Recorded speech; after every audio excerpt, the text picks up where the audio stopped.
Hey, what's going on, guys, and welcome back to another Monster Rancher 1 and 2 DX video. Today we're going to be going over 10 tips and tricks that we believe that you should know upon entering the ranch, if you will. Now, I say we because this video is in collaboration with everybody's favorite Hipster Snek, our Monster Rancher expert of sorts. I think this is like the third or fourth time we've had him on the channel, so no introduction needed.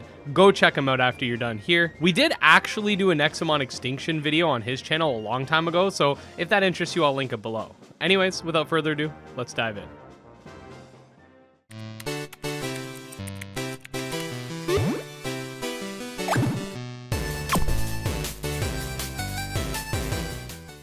Number 1, 999 stat Suezo in Monster Rancher 2. Now, this isn't the only monster that you can summon in this game via a disc that's OP, but this one is pretty notable as it's a great way to farm cash early on. There's a bit of a setup involved, but basically select the Monster Rancher disc in the compendium to unlock this overpowered Suezo with 999 in life and defense and 300 plus in most of its other stats. The catch is that it will die after 1 week, but you can use its birth week in tournaments to farm up some early cash. More information on this method and a step-by-step guide on how to execute this can be found in this video linked below. Slating.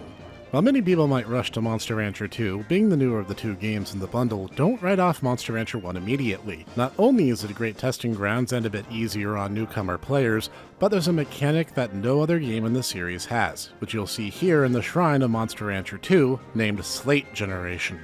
What this does is effectively check our Monster Rancher 1 save data and takes a peek at your frozen monsters in the lab of said first game. Then, you can pick them and generate them into Monster Rancher 2. So, for example, if you're having a hard time finding a particular monster in the sequel that you already have access to in the first, this is a quick, convenient method of getting them. Also, bonus points. You don't sacrifice the monster from the first game. It stays frozen right where it is, giving you an infinite resource to draw upon for future monsters. Bonus fact, certain monsters that were in one game and not the other, like Disc and Magic in Monster Rancher 1, become rare versions of Monster Rancher 2 monsters, Niton and Bajarl. But you will still need to unlock the breed legit before you slate them in. So no porting in an infinite army of dragons without unlocking dragons in Monster Rancher 2 first. Number 3, discs are not the same in both games. This point may sound obvious to any veteran player of the series, but it has been a common enough asked question that I figured I'd talk about it here. The same discs will produce different monsters within 2 different games. So if you've tried your favorite song or game disc or whatever in Monster Rancher 1, also tried in Monster Rancher 2, it'll yield differing results, further adding to the complexity of the compendium itself. Also of note is that any disc that was compatible with Monster Rancher 1 or 2 back in the 90s seems to yield the same result in most cases if it is also available in the compendium, though allegedly this is not always the case. The power of passive items, or rather, lack thereof.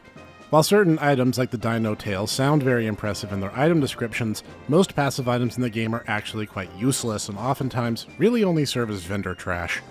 Some, like said Dino Tail, are so situational as to have almost no function whatsoever, in this case reducing stress by 1 every month. Some, however, do have useful functions like the Gemini Pot, which slowly raises the fear part of loyalty, which can help counterbalance lazier monsters and build up your loyalty faster. But since the Artemis statue raises Spoil, which goes up too fast anyway, you can just sell it. However, if you're interested in good or bad-natured monsters, the Hero and Heal badges are go-to items, adjusting your monster's attitude by plus or minus 1 every month. Having both will cancel out this effect, so be sure that you have the one that you want to emphasize. So now you can free up inventory space and dump most of that useless stuff that you've been hoarding. Number 5, potatoes. Now, whether you say potatoes or potatoes, whichever way you slice it, they're not that great, especially in Monster Rancher 1. It seems that potatoes are cheap, but ultimately a bad option all around and should be avoided. In Monster Rancher 1, they add 10 points of stress and will also slightly increase the monster's fear, so that's not too good. Money issues with food especially shouldn't really be a big factor, especially if you're playing Monster Rancher 1, so please give your monster some better food. It's a little bit better in Monster Rancher 2, only if your monster actually likes potatoes. Monsters that feel neutral towards them in this game will still gain fear, but also lose a little bit of stress, so they're not always bad, but do note that they'll also thin out your monsters. So Monster Rancher 1, avoid. Monster Rancher 2, usually avoid. Starting, getting good with expeditions. Your life stat doesn't impact your monster's lifespan, but it does impact how long they can go on adventures, at least in Monster Rancher 2.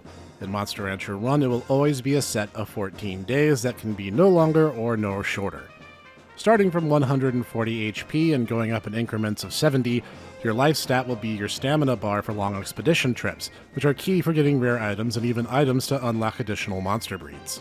In fact, the first expedition to Karia Volcano can jump you ahead unlocking-wise because the first time you go, you can find the Phoenix Feather there, and if you have some RNG on your side, I think you can even get the Joker Mask well before you should be able to get them again later in the plot. So don't hesitate to save scum that first trip out once your monster's a decent rank and has over 140 HP to its name. Number 7, seasonal and unlimited starters. Okay, so this tip definitely would have been more useful back in the old days where you actually needed a physical disc to create monsters, but nevertheless, it's still of note. So basically in the beginning, when you have no monster in either of the games, you have to go to the market in order to acquire one. In Monster Rancher 1, you're given the choice between 3 static monsters, and in Monster Rancher 2, one of the monsters actually rotates based on the 4 seasons, which are separated by 3 in-game months. Now I'm working on a video explaining the starters for Monster Rancher 2 in more detail. We've already done one for Monster Rancher 1. Definitely check it out. But what's of note is these starters are of infinite stock, just like the disc monsters. Like I said before, much more useful back in the day when you didn't have access to literally every possible disc in the game. But nevertheless, you can utilize any of these monsters available within the starter pool whenever you want, as long as you have no monster selected. These can be useful for just making quick breeds or experimenting, stuff like that. So definitely feel free to use and abuse them. Alright, listen up. This tip is specifically from Monster Rancher 2 and was something that caused my friends and I a lot of headaches in our early days. When you get ahead of steam and roll into the D rank and beyond, Master Pabs will visit you sometime in the summer months with news of competing in a particular elimination-style tournament in order to be a representative during an upcoming Ima Fimba midi match. You need to take this warning seriously, at least the first time it shows up. Being on a Rantry will delay this from queuing, which just means you can catch it the next year in rotation. However, if you either lose in the elimination tournament, or have a monster die between the elimination tournament and the Amity Cup, or decide to skip the Amity meet, you will not be able to undertake this again for 4 in-game years. Why is this such a big deal? Well, because 4 monster breeds hinge on you participating in the Amity meet. And I do mean participate. It doesn't even matter if you win or if your team wins. What matters is that you're a part of it. Missing this event or skipping it once it queues means you won't even get the chance to try for quite a while, so act on it as soon as you can in order to unlock Galley, Mew, Worm, and Hinger, and greatly prune down how much you're seeing that you're not authorized to unlock this particular disc message at the shrine. Number 9, side effects to freezing your monsters. So in a game like Monster Rancher, where caring for your monster in different ways can have certain ramifications, both good and bad, you'd think that encasing it in ice, potentially giving it hypothermia, then defrosting it at your convenience, only to freeze it once again in favor of another, then to further leave it for years of in-game time, and finally, when you're old and gray, come back and defrost it once again and be like, yo, what's up? Now, you'd think that that would cause a monster to get a little bit upset, or, I don't know, Aang from The Last Airbender had years cut off his life for being in ice. Maybe you think that would happen to your monster? The answer is actually no. There's no positive nor negative effects to freezing your monsters, unless you consider the positive effect being that you can cast it aside for a little bit, but there's no actual effect on the monster itself. I mean, this is good, though. It would be pretty annoying if your monster got upset with you every single time you had to freeze it.